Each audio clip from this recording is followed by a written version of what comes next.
এখন আমরা আছি অটোতে, আমরা যাচ্ছি ক্যানিং থেকে সুন্দরবন। তো ওরাই আমাদেরকে অটো পাঠিয়ে দিয়েছিল, তো সেই অটোতে করেই আমরা যাচ্ছি। আর দেখো দেখতে দেখতে আমাদেরকে নামিয়েও দিল। ওখান থেকে 2-3 মিনিট হেঁটেই আমরা বোটের কাছে চলে গেলাম। তো বোটে উঠেই ফার্স্টে আমাদেরকে ব্রেকফাস্ট দিয়ে দিয়েছিল আর দিয়ে দিয়েছিল একটা ওয়েলকাম ড্রিঙ্ক। তারপর আমাদের বোট ছেড়ে দিয়েছে আর এটা যেতে যেতে দেখছিলাম। আর ওখানে দেখছিলাম সবাই ভিডিও ফটো তুলছিল বোটের সামনে বসে। তো আমিও একটা ভিডিও ফটো তুলে নিলাম ওখানে এসে। আর তার কিছুক্ষণ পরেই চলে এলো আমুদি মাছ ভাজা। আর ওটা খেতে খেতেই দেখলাম আবার আমাদেরকে লিকার চা দিয়ে গেল। আর এই বাচ্চাটাকে দেখছো, এটা হচ্ছে আমাদেরই বোটে ছিল, মানে আমরা যে কজন ছিলাম গ্রুপের মধ্যে সব ফ্যামিলি এসেছিল, তো তাদের মধ্যে এই বাচ্চাটাও ছিল।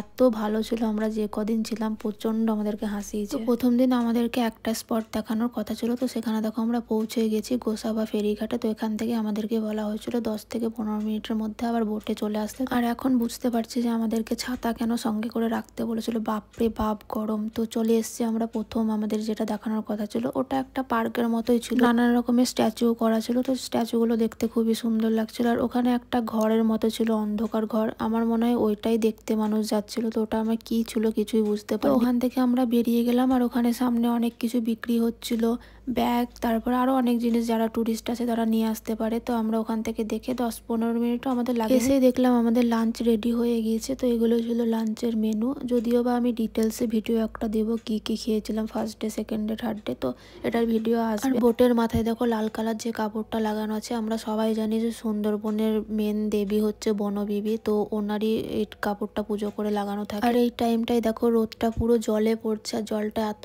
সুন্দর লাগছিল। আর ওখানে গাছগুলোর অবস্থা দেখো, ওখানে জল এত ওঠানামা করে যে গাছগুলো ভাঙতে ভাঙতে পিছিয়ে যাচ্ছে, মানে জলের ধাক্কাতে ভাঙছে। আর যেতে যেতে তো গরু ছাগল দেখার পরে দেখো একটা আমরা প্রথম দেখতে পেলাম গোসাপ। তারপরে দেখলাম ওখানে দুটো বক বসেছিল, তো সেটারও ভিডিও করেছে। আর জল কতটা উপরে উঠে গিয়েছে দেখো, গাছগুলো ডুবে গিয়েছে। আর এই নেটগুলো দেওয়া ছিল কারণ ওখানে নাকি বাঘ চলে আসে যখন তখন, তো সেই জন্যই দেওয়া ছিল। আর ওখানে যেতে যেতে অনেক খাল দেখতে পাচ্ছিলাম ছোট ছোট। আর এখানে একটা কুকুর দেখো আমি দেখেছিলাম, আমি ভাবছিলাম ওইটা হয়তো বাঘ, তারপরে দেখছি না ওটা কুকুর। আর তারপরে চলে এসেছি আমরা যেখানে থাকবো সেখানে। ওই 3 দিনের গ্রুপে আমরা যারা যারা ছিলাম তাদের জন্য এই কটেজগুলো সেদিন ছিল, তো আমাদেরকে দিয়ে দিয়েছিল উপরে। আর আমাদের রুম থেকে এই ব্যালকনিটা দেখতে অসাধারণ লাগছে। আমি তো ওখানে বসে বসে পুরো সূর্যটা ডুবলো সেটাও দেখলাম। আর দেখতে দেখতে দেখো সন্ধেও হয়ে গেছে। তারপরে আমরা চলে গেলাম সন্ধে স্ন্যাক্স খেতে, চাউমিন আর চা দিয়েছিল। আর এই বিড়ালটাকে আমি গিয়েই দেখেছিলাম, আমার এত ভালো লাগছে। নয়ন আবার ওকে একটা কি খাবার এনে দিল, তো সেটাও খেলো। তারপরে একটু আমরা বেরিয়েছিলাম, মার্কেটটা ঘুরছে, তো ওখান থেকে আমরা আইসক্রিম খেয়ে নিয়েছিলাম। আর সেদিনকে রাত্রেই ছিল ঝুমুর নাচের ব্যবস্থা। এই দিনের বড় ব্লগটা আপলোড করা আছে, যারা দেখোনি তারা গিয়ে দেখে নিও। তো আজকের মতো এতটুকুই, টাটা বাই।